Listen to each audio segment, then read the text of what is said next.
এই দরিদ্র জান্নাতে যাবে যে সালাত আদায় করে না, সিয়াম পালন করে না। ও সারা দিন কাজ করলে খেতেই পারে, জমি কিনতে পারে না, জায়গা কিনতে পারে না, ঘর করতে পারে না, বাড়ি করতে পারে না, কোথাও গিয়ে দাওয়াত খেয়ে 1000 টাকা দিতেও পারে না, কেউ ওকে তাই দাওয়াতও দেয় না। ও সারা দিন সিগারেট খায়, রোজা ভাঙে, হালকা কিছু সিগারেট, হালকা কটা ভাত খেয়ে বলে যে রিক্সা চালাই, বলে যে মাঠে কাজ করি। লা হাওলা ওয়ালা কুওয়াতা ইল্লা বিল্লাহ। ও তুমি মুসলমান শুনো, সিয়াম এটা ফরজ প্রত্যেক মুসলমান নারী এবং পুরুষের জন্য। মহিলারা তাদের বিশেষ কিছু কারণে তারা রোজা থাকবে না, পরে আবার কাজা করে নিতে হবে, এ পূরণ করে দিতে হবে। জেনে নাও বেতাকাবাসী, জেনে নাও আমার ভাইয়েরা, যেই রোজাকে তুমি ভাঙছো রমাদান মাসের, তুমি জেনে নাও এটা সাধারণ কিছু না।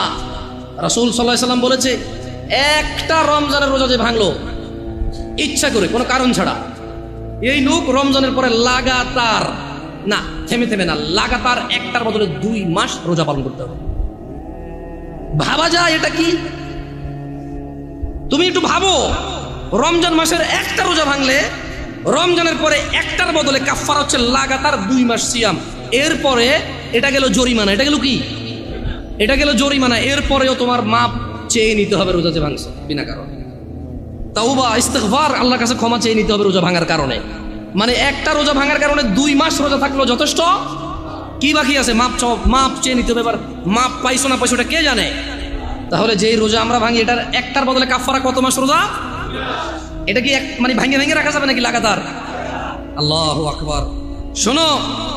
শোনো বেতাকাবাসী, আমার ভাইয়েরা, যারা তোমরা ঈমান এনেছো রবের প্রতি, রব তোমাদের বলছে, ইয়া আইয়ুহাল্লাযীনা আমানু কুতিবা আলাইকুমুস সিয়ামু কামা কুতিবা আলাল্লাযীনা মিন ক্বাবলিকুম লাআল্লাকুম তাত্তাকুন।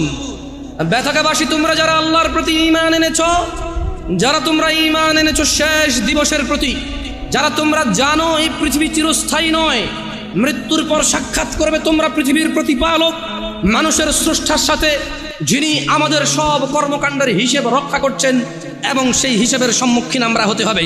তিনি বলছেন, হে তোমরা যারা ঈমান এনেছো, কুতিবা আলাইকুমুস সিয়াম, তোমাদের উপর রোজাকে ফরজ করা হয়েছে, তোমাদের উপর রোজাকে অনিবার্য করা হয়েছে, তোমাদের উপর রোজাকে করতেই হবে বলে করা হয়েছে। কেউ এটা থেকে পার পাবে না। কামা কুতিবা আলাল্লাযীনা মিন ক্বাবলিকুম, ও মুহাম্মদের উম্মতরা সাল্লাল্লাহু আলাইহি ওয়াসাল্লাম, তোমরা যারা ঈমান এনেছো আল্লাহর প্রতি, জেনে রাখো তোমাদের উপর রমাদানকে ফরজ করা হলো যেমন তোমাদের পূর্ববর্তী, তোমাদের আগে যে নবী রাসূল এসেছে, তোমাদের আগে যে উম্মতরা ছিল, ওদের উপরও যেমন রোজা ফরজ ছিল, ঠিক তোমাদের উপরও তেমন রোজা ফরজ। কেন এই রোজা ফরজ করে? আল্লাহ বলছে যে আল্লাহ নাকি এটা দয়া করেছে। তোমরা কি আল্লাহ দয়া নিতে চাও না? নিতে চাও? তবে শোনো, তোমাদের রব বলছে, কামা কুতিবা আলাল্লাযীনা মিন ক্বাবলিকুম, যেমনটা রোজা ফরজ ছিল তোমাদের পূর্ববর্তীদের উপরে, তো রোজা থাকলে কি হবে? লাআল্লাকুম তাত্তাকুন। আল্লাহ বলছে এই রোজাকে আমি তোমাদের জন্য বাধ্য করেছি, তোমরা এটাকে থেকে দেখো, তোমরা এটা পালন করে দেখো, একটা মাস তোমরা রোজা রেখে দেখো, দেখো তোমাদের আল্লাহ ভীরুতা বাড়বে, দেখবে তোমাদের আল্লাহর সাথে সম্পর্ক ভালো হবে, দেখবে তোমাদের আল্লাহর সাথে পরিচয় হবে, দেখবে তোমাদের আল্লাহর পরিচিতি বাড়বে, দেখবে তোমাদের আল্লাহর প্রতি সন্তুষ্টি বাড়বে, দেখবে তোমাদের পৃথিবীর মূল্য তোমরা বুঝবে, দেখবে তোমরা পৃথিবী থেকে বিদায় নেওয়ার পরে কোথায় তোমরা যাবে তার মূল্যায়ন তোমরা করতে পারবে। একটা মাস রোজা রেখে দেখো। আল্লাহ বলছে যে ও ঈমান আনছো তো শোনো, এই রোজাটা 1 মাস তোমার উপরে ফরজ এই জন্য করিনি যে তোমার কষ্ট হবে, এই জন্য করেছি যাতে তুমি তাকওয়াবান হতে পারো, যাতে তুমি আল্লাহ ভীরু হতে পারো। যেমন একজন ড্রাইভার ড্রাইভিং শিখায় কি মানুষকে অ্যাক্সিডেন্ট করার জন্য নাকি সুন্দর করে ড্রাইভ করার জন্য? একজন শিক্ষক বই শিখায় কি পড়ালেখা লেখে শিক্ষিত সুশিক্ষিত হওয়ার জন্য নাকি জঙ্গলি মূর্খ গাধাগর্দ হওয়ার জন্য? আল্লাহ বলছে, আমি আমার খুতবার শুরুতে 3টা আয়াত পড়েছিলাম, ইয়া আইয়ুহাল্লাযীনা আমানুত্তাকুল্লাহ, হে তোমরা যারা ঈমান এনেছো আল্লাহকে ভয় করো, হাক্কা তুকাতি, যেভাবে ভয় করা উচিত। তারপর আমি আরেকটা আয়াত পড়েছিলাম, ইয়া আইয়ুহান নাসুত্তাকু রাব্বাকুম, হে মানুষরা তোমরা তোমাদের রবকে ভয় করো। এরপর আমি আরেকটা আয়াত পড়েছিলাম, ইয়া আইয়ুহাল্লাযীনা আমানু, হে তোমরা যারা ঈমান এনেছো ইত্তাকুল্লাহ ওয়া কুলু কওলান সাদীদা, তোমরা আল্লাহকে ভয় করো এবং সত্য কথা বলো। বেতাকাবাসী, তোমার মনে কি প্রশ্ন জাগে না জামে আল আকসার আজকের মসজিদের সম্মানিত মুসল্লিরা, আপনাদের মনে কি প্রশ্ন জাগে না? আল্লাহ বারবার বলছে ভয় করো রবকে যেভাবে ভয় করা উচিত। হে মানুষ, তোমরা তোমাদের রবকে ভয় করো, যিনি তোমাদেরকে সৃষ্টি করেছেন একজন মানুষ থেকে, তারপর বিভক্ত করেছেন নর এবং নারীতে। আপনাদের মনে কি প্রশ্ন জাগে না? আল্লাহ বলছে যে হে মানুষ, তোমরা যারা ঈমান আনছো তোমরা আল্লাহকে ভয় করো এবং সত্য কথা বলো। কিভাবে আল্লাহকে ভয় করব? প্রশ্ন জাগে কিনা? এই সূরা বাকারার 183 নম্বর আয়াত আল্লাহ বলছে যে কুতিবা আলাইকুমুস সিয়াম কামা কুতিবা আলাল্লাযিনা মিন ক্বাবলিকুম লাআল্লাকুম তাত্তাকুন। তোমাদের উপরে রোজাকে ফরজ করেছি যেমনটা তোমাদের পূর্ববর্তীদের উপরে ফরজ ছিল, যাতে তোমরা আল্লাহকে ভয় করতে পারো। তাহলে আল্লাহ বারবার বলছে আল্লাহকে ভয় করো, আল্লাহকে ভয় করো, আল্লাহকে ভয় করো। আল্লাহকে যে ভয় করছে এর প্রমাণ কি? এটা অনেকগুলো আমালের মাধ্যমে প্রমাণ করতে হবে যে আমরা আল্লাহকে ভয় করি, কিন্তু খুবই ইম্পর্টেন্ট যেটা আল্লাহ সুবহানাহু ওয়া তাআলা উল্লেখ করেছে, একেবারে সরাসরি কথা বলেছে যে কামা কুতিবা আলাইকুমুস সিয়াম লাআল্লাকুম তাত্তাকুন। তোমাদের উপরেও রোজাকে ফরজ করা হয়েছে যাতে তোমরা আল্লাহকে ভয় করতে শিখো। তোমরা কি আল্লাহকে ভয় করতে শিখবা? সামনে রমাদান মাস আসতেছে, তোমরা তোমাদেরকে প্রস্তুত করো। আমি যারা ভ্যান চালায়, রিক্সা চালায়, অথবা খেটে খাওয়া, দৈনিক দিনে কাজ করে দিনে খায়, সবাইকে অনুরোধ করে বলবো আপনারা রমাদান মাসের জন্য কিছু কিছু কিছু কিছু কিছু জমান। যদি এমনটা হয় যে রিক্সা আপনার রোজা নিয়ে নেবে, ভ্যান আপনার রোজা নিয়ে নেবে, যদি এমনটা হয় মাঠের ওই বীজ বপন আপনার রোজা নিয়ে নেবে, যদি এমনটা হয় ওই গাছ কাটতে গিয়ে আপনার রোজা নিয়ে নেবে, যদি এমনটা হয় ওই মাটি কাটতে গিয়ে মাটি আপনার রোজা নিয়ে নেবে, যদি এমনটা হয় এই বাস ড্রাইভিং, এই বাস আপনার রোজা নিয়ে নেবে, যদি এমনটা হয় মানুষ যে তোমার দিন মজুরি, তোমার দিনের কর্ম তোমার রোজা নিয়ে নেবে, আল্লাহ ভীরুতা নিয়ে নেবে, তবে তুমি বাদ দিয়ে দাও ওই ভ্যান রোজার জন্য। ও এখন বলবে জামশেদ ভাই বড় অযৌক্তিক কথা বললেন, পেট না চললে তখন বুঝতেন। আরে তুমি, তোমার মেয়েটা জন্ম হলো বাঁচবে কিনা জানো না, তার জন্য গাছ লাগাও, মাছ পালো, ডিপিএস করো, সুদ ঘুষ হারাম কিচ্ছু তুমি পরোয়া করো না। কবে তোমার মেয়ে বড় হবে এই আরেক বেটার সাথে ভেগে যাবে, নাকি তোমার কথা মতো বিয়ে করে তোমার খরচ যেটা তুমি জমাচ্ছ সেই খরচ তুমি করতে পারবে? তাও তো তুমি নিশ্চিত না, তবু তুমি মাসে মাসে 2000 করে রাখছো। কেন? সিয়ামের জন্য কি তুমি এই প্রস্তুতি নিতে পারো না? ও ভাই, তুমি যদি দিনের বেলা রিক্সা না চালাও, দেখবে যে সব লোক রাতে সন্ধ্যায় বেরোচ্ছে। ভাই, তোমার দোকান খোলাতে যদি রোজা নষ্ট হয়ে যায়, দেখবে তুমি যখন দোকান দিনে খুলবা না তখন রাতেই তোমার বিক্রি হচ্ছে। কারণ মনে রাখবা এই নাঙ্গলকোটবাসী এই আশপাশ থেকে বাজার করে, দিনের বেলা দোকান না পেলে রাতে হলেও করতে হবে। দোকানই এগুলো মানুষ। মানুষ। عن ابن عمر رضي الله عنهما قال, ابن عمر رضي الله عنهما থেকে বর্ণিত তিনি বলেন قال رسول الله صلى الله عليه وسلم, রাসূলুল্লাহ সাল্লাল্লাহু আলাইহি ওয়াসাল্লাম বলেছেন বুনিয়াল ইসলামু আলা খামস, ইসলামের স্তম্ভ 5টি। তো কি? শাহাদাতি আল্লা ইলাহা ইল্লাল্লাহ ওয়া আন্না মুহাম্মাদুর রাসূলুল্লাহ। এই ইসলাম, পুরো ইসলামটা এই 5টা খুঁটির উপরে আছে। এই 5টা খুঁটির উপরে আছে, এরকম 5টা খুঁটির উপরে এই বুনিয়াল ইসলাম আলা খামস, এই 5টা স্তম্ভের উপরে ইসলাম। তোমার যত আমাল, তোমার যত সৎকর্ম, তোমার যত নেকির পুণ্য কাজ, সবকিছু এই 5টা আমালের মধ্যে আছে। এই 5টা খুঁটির মধ্যে আছে তোমার সমস্ত আমাল, ভালো অথবা মন্দ। ইসলামটাই টিকে আছে 5টা খুঁটির মধ্যে। বুনিয়াল ইসলাম আলা খামস, 5টা স্তম্ভের মধ্যে ইসলামটা আছে। ইসলামের স্তম্ভই হচ্ছে 5টা। তো 1 নম্বর স্তম্ভ কি? 5টি স্তম্ভের মধ্যে একটি স্তম্ভ হচ্ছে আল্লাহকে সাক্ষ্য দেওয়া যে তিনি ছাড়া কোনো মাবুদ ইবাদত যোগ্য, উপাস্য যোগ্য, পরোয়া যোগ্য, ভয় যোগ্য দিতে পারে এমন কেউ তিনি ছাড়া নেই। তিনি ওয়াহাব, তিনি রহমান রহিম, ওয়াদুদ, গফুর, করিম, তিনি সত্তার, জব্বার, তিনি কাহার, তিনি বিচার দিবসের মালিক, তিনি পৃথিবীর মালিক, তিনি আসমান ও জমিনের মালিক। লা ইলাহা ইল্লাল্লাহ, কোনো ইলাহ নেই, কোনো মাবুদ নেই, কোনো হকদার নেই আল্লাহ ছাড়া ইবাদতের। এইরকম সাক্ষ্য দেওয়া এবং তার সঙ্গে সাক্ষ্য দেওয়া যে মুহাম্মদ ইবনে আব্দুল্লাহ সাল্লাল্লাহু আলাইহি ওয়াসাল্লাম, আব্দুল্লাহর পুত্র মুহাম্মদ সাল্লাল্লাহু আলাইহি ওয়াসাল্লাম, আমিনার পুত্র মুহাম্মদ সাল্লাল্লাহু আলাইহি ওয়াসাল্লাম আল্লাহর প্রেরিত বান্দা এবং রাসূল। এই সাক্ষ্য যে দিল, সেই ইসলামের একটা স্তম্ভকে দাঁড় করানো নিজের জন্য। ওয়া ইকামিস সালাহ, এবং সালাত প্রতিষ্ঠা করা। সালাত হচ্ছে ইসলামের আরেকটি স্তম্ভ। ওয়া ইতাইজ যাকাত, এবং যাকাত প্রদান করা, যাকাত আদায় করা। যাকাত দেওয়া ইসলামের আরেকটি স্তম্ভ। ওয়াল হজ, এবং সামর্থ্যবান হজ করবে, সামর্থ্যবান যাকাত দেবে। ওয়া সাওমি রমাদান ইয়া নাস, মানুষ ইসলামের স্তম্ভ পাঁচটি। এই পাঁচটি স্তম্ভের মধ্যে অন্যতম একটি স্তম্ভ হচ্ছে ওয়া সাওমি রমাদান, রমজান মাসে সিয়াম পালন করা। তাহলে যে রমাদান মাসে সিয়াম পালন করে না, তার ইসলাম যে পাঁচটি স্তম্ভের উপরে টিকে আছে এটা পড়ে গেল। 5 তলা বিল্ডিং, আরে 5 তলা বাদ দেন, 2 তলা বিল্ডিং। আচ্ছা, এই মসজিদটা কোনো তালা আছে এখন? উপরে কি উঠছে? এটা যদি পিলার এখন যদি বুলডোজার দিয়ে ভেঙে দেওয়া হয়, এখানে এটার ভিতরে কে এসে বসবে এখন নামাজ পড়তে? পিলার কিন্তু 16-17টার উপরে আছে, জায়গা 18টা আছে মনে হয়, আরো বেশি হতে পারে, আমি জানি না। যে স্পেস আরো বেশি হতে পারে পিলার। এতগুলো পিলারের মধ্যে একটা পিলার যদি মানে কেউ যদি বলে যে ভাঙ, পিলারটা ভাঙ, ধর এটা ভাঙ, বসবেন না এখানে? আরে ভাই, 20, 22টা 17, 18 পিলারের মধ্যে একটা পিলার ভাঙিয়ে গেলে বসবেন না?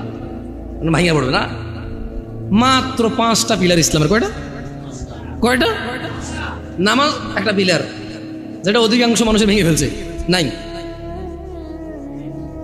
রমাদান এভাবে যে মানুষ ভাঙে, আমি ঢাকা শহর না গেলে আমি জানতাম। ওই যে তাল খাওয়া না দেখলে ওয়াল্লাহ, আল্লাহর কসম, আমি সৌদি আরবে ছিলাম, মানুষ যেভাবে জনসম্মুখে মুসলমান দাঁড়িয়ে আছে মুখে, আবার তারাবিও পড়ে, চেষ্টা করে মাঝে মধ্যে তারাবি পড়তে, 1-2 রাকাত 4 রাকাত যা পারে পড়ে। মানুষ যেভাবে সিয়াম মানে তার ইসলামের স্তম্ভটাকে সে নিজে যে ইসলামের উপরে টিকে আছে, সেই ইসলামের স্তম্ভকে যে তার জন্য নিজের জন্য যেভাবে ভেঙে ফেলে, এবং সে স্টিল দাঁড়ায় থাকে, মনে করে হ্যাঁ আরে মরে গেলে কোরআন খতম করে দেবে শেষ জান্নাত। এখানে মানুষ কোরআন পড়ে না, খতম করে। শোনো বেতাগা জামে আল আকসার মুসল্লিরা, যারা তোমরা আজকে দূর দূরান্ত থেকে এসেছো, তোমরা জেনে রাখো, আন জাবির রাদিয়াল্লাহু আনহু, জাবির রাদিয়াল্লাহু আনহু থেকে বর্ণিত, তিনি বলেন, আন্না রাজুলান সাআলা রাসূলুল্লাহ সাল্লাল্লাহু আলাইহি ওয়াসাল্লাম ফাকাল, একজন ব্যক্তি রাসূল সাল্লাল্লাহু আলাইহি ওয়াসাল্লামের কাছে জিজ্ঞাসা করে বলল, আরাআইতা ইযা সাল্লাইতুস সালাওয়াতিল মাকতুবাত ওয়া সামতু রমাদান, বলল যে আমি যদি শুধু ফরজ নামাজ পড়ি। একজন লোক রাসূল সাল্লাল্লাহু আলাইহি ওয়াসাল্লামের কাছে এসে বলল যে, ইয়া রাসূলুল্লাহ, আমি যদি শুধু ফরজ নামাজ, মানে ওই যে খুঁটি, ফরজ নামাজ হচ্ছে কি স্তম্ভ, ফরজ নামাজ কি? এই লোকটা বলছে যে আমি দিনে শুধু 17 রাকাত নামাজ পড়ব। সে ভিতির পড়বে এমনটা বলেনি, নফল এগুলা বললে আপনারাও কি ছেড়ে দিবেন নাকি ভিতির নফল? আমি মনে হয় নফল আর ভিতির ছেড়ে দেওয়ার জন্য বলতেছি, ঠিক না? বহুত খারাপ এই হুজুর, ঠিক না? এই যে ইউটিউবে আমার লিখবে তো কি খারাপ হুজুর। আমি ভাই হ্যালো, এটা বেনামাজিদেরকে বলতেছি, যারা নামাজ পড়ে না, তাদের নামাজটা তাদেরকে পরিচয় করাই দিচ্ছে। আর ও যখন 17 রাকাত নামাজ পড়বে, ও নিজেই উইতির পড়বে, সুন্নাহ পড়বে, নফল পড়বে, আলহামদুলিল্লাহ। ওর যখন ভালোবাসা চলে আসবে নামাজের সাথে, ও নিজেই এই হুট করে বজু করে 2 রাকাত নামাজ এমনিতেই পড়বে ইনশাআল্লাহ। নামাজটাকে ভালোবাসলে ও উদ্বিগ্ন হয়ে যাবে যে জোহর শেষ হয়ে গেলে আসর কখন আসবে। ওর পীড়া যন্ত্রণা শুরু হয়ে যাবে, আসর হয়ে গেল, কি রে 5:30 বাজে আজান দেয় না, কি রে আজান আজকে কটা বাজে, 3 মিনিট পেয়ে। আমি দেখছি মানুষ, আপনারা দেখছেন কি না? মানে হাঁটতেছি বলো যে কি রে 5:30 বাজে আজান দেয় নাকি দিয়ে দিছে। আমরা ওই ঘুরতে গেলাম আর কি, আমাদের এদিকে এলাকায়, যাক নাম বললাম না, আছে এখানে মসজিদে উপস্থিত আছে মাশাআল্লাহ। তো বলো যে আমার সাথে আজান তো দিয়ে দিছে, বলো এদিকে কোনো আজান শোনা যায় না। আমরা ওই যে একটা খাল বিল কিছু একটা পাড়েছিলাম আর কি, একটু জনমানবের বসতির একটু বাহিরেই। তো আমার বললো যে না ভাই 5:30 বাজে আজান দিয়ে দিয়েছে। আমি বললাম ভাই মোবাইলে আজান দিয়ে, মোবাইলে আজান বলেছে একটু দেখেন তো আপনার টাইম ঠিক আছে কিনা, মোবাইল ঠিক আছে। আমি দেখেছি ওর উদ্বিগ্নতা সলাতের জন্য। একসাথে আসর আদায় করেছিলাম, আমরা 3-4 জন ছিলাম। এই 3-4 জনের মধ্যে একজন পেরেশান হয়ে গেছে, 5:30 বাজে গেছে, মাগরিব আজান দেয়নি এখন। দিন ছোট ছিল, 5:20-25 যখন আজান হয় তখন। তো শোনো বেতাগার মানুষ, রাসূল সাল্লাল্লাহু আলাইহি ওয়াসাল্লামের কাছে একজন ব্যক্তি এসে বলল, ইয়া রাসূলুল্লাহ, আমি যদি শুধু দিনে 17 রাকাত ফরজ সালাত আদায় করি এবং রমজান মাসে রোজা রাখি, ওয়া আহলালতুল হালাল ওয়া হারামতুল হারাম, এবং হালালকে হালাল হিসেবে, হারামকে হারাম হিসেবে মেনে চলি, ওয়ালাম আযিদ আলা যালিকা শাইআ আদখুলুল জান্নাহ। একজন লোক কার কাছে এসেছে? মুস্তাফা সাল্লাল্লাহু আলাইহি ওয়াসাল্লামের কাছে এসে বলল, ইয়া রাসূলুল্লাহ, আমি যদি দিনে শুধু 17 রাকাত নামাজ, ফজর 2, জোহর 4, আসর 4, মাগরিব 3, ইশা 4, ব্যাস, কমও না বেশিও না। আর আমি কোনো রোজা রাখবো না, কোনো মানে কোনো, শুধু রমজান মাস এসে আমি বরাবর পুরো রমজান মাস রোজা রাখবো, আর বেশিও রাখবো না কমও রাখবো না। এবং ইয়া রাসূলুল্লাহ ওয়া আহলালতুল হালাল, আল্লাহ যেটাকে হালাল বলেছে আমি কোনোদিনও তার বিরুদ্ধে যাব না। আমি এটাকে হালাল বলবো, এটাকে গ্রহণ করব, এটাকে পবিত্র মনে করব, এটাকে নিতে আমি আনন্দ অনুভব করব। ওয়া হারামতুল হারাম, এবং আল্লাহ যেটাকে হারাম করেছে আমি তা কখনো গ্রহণ করব না, আমি সেটাকে হারাম বলবো।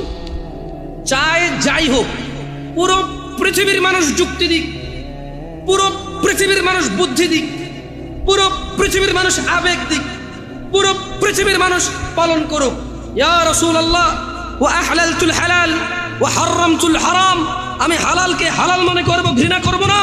ওয়া হারামতুল হারাম, যেটা আল্লাহ দেয়নি, যেটা আল্লাহ আদেশ করেনি, সেটাকে আমি হারাম মনে করব। ওয়ালাম আযিদ আলা যালিক, আমি এর চেয়ে কোনো কিছুই বৃদ্ধি করব না। ওয়ালাম আযিদ আলা যালিকা শাইআ, আমি এই রমজান মাস ছাড়া রোজা রাখবো না, দিনে 70 রাকাত নামাজ ছাড়া নামাজ পড়বো না। আল্লাহ যেটাকে হালাল বলছে তাকেই হালাল বলবো, আল্লাহ যেটাকে হারাম বলছে তাকেই হারাম বলবো, এবং এর বেশি কিছু আমি করব না। আদখুলুল জান্নাহ ইয়া রাসূলুল্লাহ, আমি যদি আল্লাহর হালালকে হালাল বলি, আল্লাহর হারামকে হারাম বলি, শুধু 70 রাকাত নামাজ পড়ি, রমজান মাসে শুধু যদি পুরো মাস রোজা রাখি, আমি কি জান্নাতে প্রবেশ করব ইয়া রাসূলুল্লাহ? قال محمد بن عبد الله صلى الله عليه وسلم رحمة للعالمين إمام الأنبياء إمام المرسلين صلى الله عليه وسلم, তিনি বললেন নাম, হ্যাঁ। قال والله لا أزيد على ذلك شيئا, ওই ব্যক্তি বলল আল্লাহর কসম, আমি দিনে 70 রাকাত নামাজ, রমজান মাসের রোজা, আল্লাহর হালালকে হালাল, আল্লাহর হারামকে হারাম, এর বাহিরে কোনো কিছুই বৃদ্ধি করবো না। সহিহ মুসলিমের হাদিস। আল্লাহর নবী বলেছে ও জান্নাতে যাবে যদি সে এটা করে, সে যে যা বলেছে।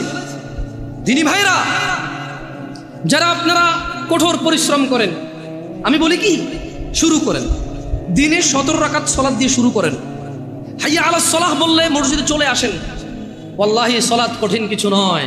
বেতাগার মানুষ, তোমাদেরকে ছোট্ট একটা উদাহরণ দিই, যদিও খুতবাটা আসলে খুতবা তো টাইমটা নির্ধারিত, ইনশাআল্লাহ এর মধ্যে শেষ করার চেষ্টা করবো সর্বোচ্চ।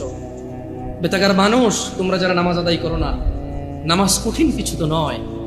আমি তোমাকে কি নামাজের একটা নমুনা বলবো? দেখো নামাজ কি জিনিস। আল্লাহু আকবার বললে, তুমি সানা পড়লে, আউযু বিল্লাহ পড়লে, বিসমিল্লাহ পড়লে, আলহামদুলিল্লাহি রাব্বিল আলামিন মানে সূরা ফাতিহা পড়লে, সঙ্গে যে কোনো একটা সূরা হইলেই হলো, সঙ্গে যে কোনো সূরার বড় একটা আয়াত হইলে হইলো, অথবা ছোট ছোট 3টা আয়াত হলে চলবে। আমি কি তোমাকে ছোট 3টা আয়াত পড়ে শোনাবো? আউযু বিল্লাহি মিনাশ শাইতানির রাজীম, ওয়াল মুরসালাতি উরফা ফাল আসিফাতি আসফা, 2 আয়াত হয়ে গেছে। আল্লাহু আকবার, এরকম ছোট 3টা আয়াত পড়লেই হবে। কুল হুয়াল্লাহু আহাদ আল্লাহুস সামাদ লাম ইয়ালিদ ওয়া লাম ইউলাদ ওয়া লাম ইয়াকুল লাহু কুফুয়ান আহাদ। তো জামশেদ ভাই, নামাজ সহজ কিভাবে? আমি তো শুধু আলহামদুলিল্লাহ সূরা পারি আর কুলহুল্লাহ পারি, আর কিছু এখন পারি না। তো ঠিক আছে, তুমি প্রথম রাকাতে আলহামদুলিল্লাহ সূরা পড়ো, রুকুতে যাও। আচ্ছা, প্রথম রাকাতের রুকুতে সুবহান রাব্বিয়াল আযীম, সুবহান রাব্বিয়াল আযীম, সুবহান রাব্বিয়াল আযীম। দ্বিতীয় রাকাতের রুকুতে কি অন্য কিছু? সেম। আসলে কি প্রথম রাকাতে যেটা পড়ছি ওটাই, যদি 3 নম্বর রাকাত হয় তাইলে আল্লাহ 3 নম্বর রাকাতে রুকুতে সেম, ভিন্ন কিছু না। তো খুব কঠিন কিছু মনে হচ্ছে না, ঠিক না? একটা মুখস্থ করতে পারলেই হলো। আচ্ছা, চতুর্থ রাকাতের রুকুতে কি পড়বো? সেম। আরে না, এখানে অনেকে সালাত আদায় করে না, বলে যে কঠিন, আমি সালাত করতে জানি না। ইয়া বেতাকাবাসী, মাররা সাহেল, একদম সহজ, ওয়াল্লাহি একদম সহজ। এই প্রথম রাকাতের রুকুতে সুবহান রাব্বিয়াল আযীম, সুবহান রাব্বিয়াল আযীম, সুবহান রাব্বিয়াল আযীম। দ্বিতীয় রাকাতেও সেম, তৃতীয় রাকাতেও সেম, চতুর্থ রাকাতেও সেম। মজার কথা হলো ফরজ নামাজেও সেম, সুন্নত নামাজেও সেম, নফল নামাজেও সেম নাকি? ইয়া আল্লাহ আল্লাহ আল্লাহ আল্লাহ, লা ইলাহা ইল্লাল্লাহ, লা ইলাহা। ঈদের নামাজও সেম। ওয়াল্লাহ ঈদের জন্য স্পেশাল কিছু হবে না? এই সুবহান রাব্বিল আযীম, নফল, সুন্নত, ফরজ, একবারে যত নামাজে মানুষ রুকুতে যায় সেম এটা পড়ে সুবহান রাব্বিল আযীম। তাহলে এটা কি কঠিন কিছু? আচ্ছা, দ্বিতীয় রাকাতের শুরুটা কি দিয়ে হবে? সূরা বাকারা দিয়ে। হ্যাঁ, প্রথম রাকাতে আলহামদুলিল্লাহ সূরা পড়ছেন না? সূরা আল মায়েদা দিয়ে হলে মনে ভালো হয়। কঠিন, অনেক কঠিন, বিশাল বড় সূরা। এই তোমরা যারা নামাজ পড়ো না বলতেছো নামাজ জানো না, প্রথম রাকাতে তো আলহামদুলিল্লাহ সূরা পড়ছো, দ্বিতীয় রাকাতে কি পড়বা? ইয়া আল্লাহ, প্রথম রাকাতের মতোই। ও তাহলে আমরা তার মানে সেম সেম 1 টাকা, যেরকম ধরো এখানে 1 টাকা 2টা নোট, দুটোটা সেম না, 1 2, তার মানে 2টা, এই জন্য 2। তার মানে সালাত 1 রাকাত যেভাবে পড়ে 2 রাকাতও 3 রাকাতও, জাস্ট বারবার রাকাতের কারণে সংখ্যা কাউন্ট করা হয়। যেমন ফজর 2 রাকাত পড়ে 2 পড়া হয়, জোহর 4 রাকাত পড়ে 4 পড়া হয়, মাগরিব 3 পড়া হয়। বেতাকে বাসে কি বুঝতে পারছো নামাজ কঠিন কিছু না? আচ্ছা, আরেকটা প্রশ্ন, ফরজ নামাজে বৈঠকে আত্তাহিয়াতু পড়ি, সুন্নতে কি পড়া লাগবে? ইয়া আল্লাহ, তোমরা এই নামাজ পড়ো না, এটা কঠিন নাকি? বেতাকাবাসী, তোমাদেরকে আমি আহ্বান জানাচ্ছি, সালাতের দিকে আসো। শোনো বেতাকাবাসী, জামশেদ মজুমদার শুধু পড়ে শুনিয়েছে। হাদিস জাবির রাদিয়াল্লাহু আনহু থেকে বর্ণিত, সহিহুল মুসলিমে উল্লেখিত হাদিস। ব্যক্তি এসে রাসূল সাল্লাল্লাহু আলাইহি সাল্লামকে বলেছে, শুধু 17 রাকাত নামাজ পড়বো, বাস। রমজান মাস আসলে রোজা রাখবার, কোনো রোজা রাখবো না, দুনিয়াতে যা রোজা আছে। ইয়া রাসূলুল্লাহ, আল্লাহ যেটাকে নিষেধ করছে সেটাকে আমি নিষেধ করবো, আমি এটা করবো না। আল্লাহ যেটাকে হালাল করছে, পুরো পৃথিবীর মানুষ যদি অপছন্দ করে, আমি বলবো এটা সুন্দর, এটা ভালো, এটা করো, করবো, বাড়তি কিছু করবো না। আমি কি জান্নাতে যাব? তিনি সাল্লাল্লাহু আলাইহি সাল্লাম বলেছেন, নাম, তুমি জান্নাতে যাবা যদি এমনটা করো। যারা আপনারা অভাবের দোহাই দিয়ে সালাত আদায় করেন না, আপনাদেরকে বলে রাখি, ঈশার নামাজ 15 রাকাত নয়, ঈশার নামাজ মাত্র 4 রাকাত। আমি এই আমার নাঙ্গলকোটে আমার গ্রামে এসে মুরব্বীদেরকে জিজ্ঞেস করেছি, বলেছি যে ঈশার নামাজ 15 রাকাত কিভাবে? বললাম, দাদা ঈশার নামাজ কেমনে 15 রাকাত? বড় সুন্নত সাহেব, ফরজ সাহেব কত হয়েছে? বললাম 8। কত দর? সুন্নত 2 রাকাত কত হয়েছে? বললাম 10। নফল 2 রাকাত 10। বললাম, দাদা এটা ধরতে না কাকা, নফল কেন ঈশা ধর নাই? নফল তো নফল নিজেই নামাজ, এটা ঈশা কেন? তুই তো বেজাল্লা কথা কস, তুই আসলে তুই নফল 2 রাকাত। আমি বললাম, না দাদা, নফল ঈশা নয়, ঈশান নিজে একটা নামাজ, নফল নিজে একটা নামাজ। ঈশা কেমনে 2 রাকাত হয়? নফল, নফলের কি সীমা আছে নি? বেতাগার মানুষ, নফলের কি সীমা আছে? আসর মানে মাগরিবের পরে কি ঈশার আগে কি 2 রাকাত নফল ফরজ যাইতো না? ঈশার নামাজের পরে রাত 12টা বাজে কি 2 রাকাত নফল ফরজ যাইতো না? দিনে 10টা বাজে নফল নামাজ ফরজ যাবো নি? তো এটার কি টাইম আসেনি? এটা নিষেধ না আছে যে মাকরু সময় ঘুরতে হইতো না। তাই বললাম, না দাদা, আমি নফল নামাজ ধরতে হইতো না 2 রাকাত ঈশা। কত ধরছ? ঠিক আছে, তর্কের খাতিরে ধরে নিলাম আমি। তারপরে কত হইলো দাদা? কয় 12। বললাম, ঠিক আছে, বাকি 3 কেমনে আমার কোন? আমাকে বললো যে ভিতর 3 রাকাত। আমি বললাম যে ভিতর তো নিজেই একটা নামাজ, একটুকে নফল করে আনছে, যাক, নফলে যেতে কোনো টাইম নাই, আপনি ঈশার মধ্যে 2 রাকাত দিচ্ছেন, ঠিক আছে। মানুষ নফল পড়লে ইনশাল্লাহ কিয়ামতে যখন সে যাবে, তার নামাজ ঘাটতে থাকলে আল্লাহ এই 2 রাকাত নফলকে তার ফরজে নিয়ে আসবে ইনশাআল্লাহ। ভিতরের নামাজ আল্লাহ নিয়ে যাবে, কিন্তু ভিতর তো নিজেই একটা নামাজ দাদা। এটা ঈশার নামাজের, যখন কোনো মানুষ ঈশা শেষ করবে তখন তাই ওর উপরে ভিতরে স্টার্ট হবে। আচ্ছা, কোনো মানুষ ঈশা পড়ে না, ভিতর পড়বে? পড়লে কি ধরে রাখবেন? ধরেন লোকটা আজকে রাত 12টা বাজে এখন একটা বক্তব্য শুনলো, এক আয়াত পড়লো, পড়ার পরে সে চিন্তা করলো যে না, তার তওবা করা দরকার, সে এখন ঈশা পড়ে ভিতর পড়তে পারবে না? পারবে তো। কিন্তু আমি বলতে চাই বেতাকার জনসাধারণকে, ও বেতাকার জনসাধারণ, তোমরা যেই নামাজটাকে তোমরা আদায় করো না, তা তোমাদের ইসলামকে টিকিয়ে রাখার খুঁটি। সিয়াম ভঙ্গ করলে তা তো বছরে একবার আসে, একটা খুঁটি ভেঙে ফেললে দিনে 5 বার তোমার খুঁটিটাকে তুমি ভাঙো, দিনে 5 বার তুমি তোমার খুঁটিটাকে ভাঙো। তোমার ঘরের একটা পিলার না থাকলে তুমি ঘরে থাকবা না, অথচ তোমার প্রতিদিন তোমার যে স্তম্ভের উপরে তোমার ইসলাম টিকে আছে, সেই স্তম্ভটাকে তুমি ভাঙো, একটু ভয় পাও না, তোমার জাহান্নামে যাওয়ার ভয় আসা উচিত। জেনে রাখো, তুমি দিনে 17 রাকাত নামাজ এবং রমজানের রোজা দিয়ে শুরু করো। রোজা রাখলে আল্লাহ তোমার তাকওয়া বৃদ্ধি করবে। সিয়াম পালন করো, তুমি রমজান মাসের রোজা ভাঙিও না। জেনে রাখো, তুমি যদি একটা রোজা ভাঙো, একটা রোজার কাফারা লাগাতার 2 মাস রোজা, লাগাতার, মধ্যখানে বিরতি দেওয়া যাবে না। লাগাতার 2 মাস রোজা থাকলে একটার বদলে কাফারা হবে। এরপরে যথেষ্ট নয় এই কাফারা, এই 2 মাস লাগাতার রোজা থাকার পরে আল্লাহর কাছে মাপ চাইতে হবে, তুমি বিনা কারণে কেন রোজাটা ভাঙলে। এরপরে কিয়ামত পর্যন্ত, বিচার মাঠ পর্যন্ত অপেক্ষা করা লাগবে, এটা জানার জন্য যে তুমি যে তওবা করেছো, এই তওবা আল্লাহ কবুল করেছে কিনা। কত ভয়ানক একটা ব্যাপার না? রোজা রাখবা ইনশাআল্লাহ, রোজা রাখবা ইনশাআল্লাহ। বেতাগার মানুষ, খুশি হয়ে যাও, সন্তুষ্ট হয়ে যাও রবের প্রতি, তারা যারা তোমরা রমাজান মাস পাচ্ছ। আল্লাহ আমাদের সবাইকে রমাদান পর্যন্ত পৌঁছে দিন। ইয়া আল্লাহ, রমাদান পর্যন্ত না নিয়ে আপনি মৃত্যু দিয়েন না। জানবে তুমি রমাদান কি জানবে।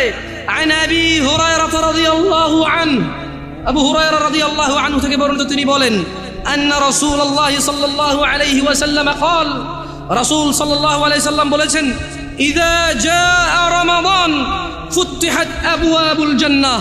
ও মানুষ শুনে নাও, আবু হুরায়রা বলছে মুহাম্মদ সাল্লাল্লাহু আলাইহি ওয়াসাল্লাম বলেছে, ইযা জাআ রমাদান, যখন রমাদান মাস আসে, আল্লাহ আল্লাহ আল্লাহ আল্লাহ আল্লাহ, ফুতিহাত আবওয়াবুল জান্নাহ, আবওয়াবুল জান্নাহ, জান্নাতের দরজা খুলে দেওয়া হয়। ওয়া গুল্লিকাত আবওয়াবুন নার, জাহান্নামের দরজাকে বন্ধ করে দেওয়া হয়। আলহামদুলিল্লাহ, ইয়া আল্লাহ, কি মাস এটা, ইয়া আল্লাহ, আরে কি মাস, সুবহানাল্লাহ সুবহানাল্লাহ। জান্নাতের দরজা খুলে দেওয়া হয়, জাহান্নামের দরজা বন্ধ করে দেওয়া হয়। ওয়া সুফিদাতিশ শায়াতিন, এবং দুষ্ট জিনদেরকে বন্দী করে ফেলা হয়। রোজা যে ভাঙছো, শয়তানের তো দোষ দিতে পারবে না। রমজান মাসে যারা নামাজ পড়ে না, তারা তো ইবলিসের দোষ দিতে পারবে না। যদিও কিয়ামতে ইবলিসের দোষ দিয়ে পার পাওয়া যাবে না রমজান মাস ছাড়াও, কিন্তু বড় আফসোস, যারা রমজানের সিয়াম পালন করে না, 5 ওয়াক্ত সালাত আদায় করে না, জেনা করে, ধূমপান মদ পান করে, গাঁজা পান করে, যারা রমাদানে জুলুম করে স্ত্রীদের প্রতি, যারা ছেলে সন্তানের প্রতি জুলুম করে, যারা গালাগালি মারামারি করো তোমরা রমাদানে, ইবলিসের তো দোষ দিতে পারবে না। তাহলে মেনে নাও মিনাল জিন্নাতি ওয়ান নাস, শয়তান দুই রকম, একটা মানুষ শয়তান, একটা জিন শয়তান। এই রমাদান আসলে বোঝা যায় কোনটা মানুষ শয়তান। ইবলিস শয়তান তো দেখা যায় না, মানুষগুলো দেখা যায়। আল্লাহ মাফ করুন, আল্লাহ আমি তিরস্কার করে বলছি না, দেখা যায়। আল্লাহ ক্ষমা করে হিদায়াত দান করুন আমাদেরকে।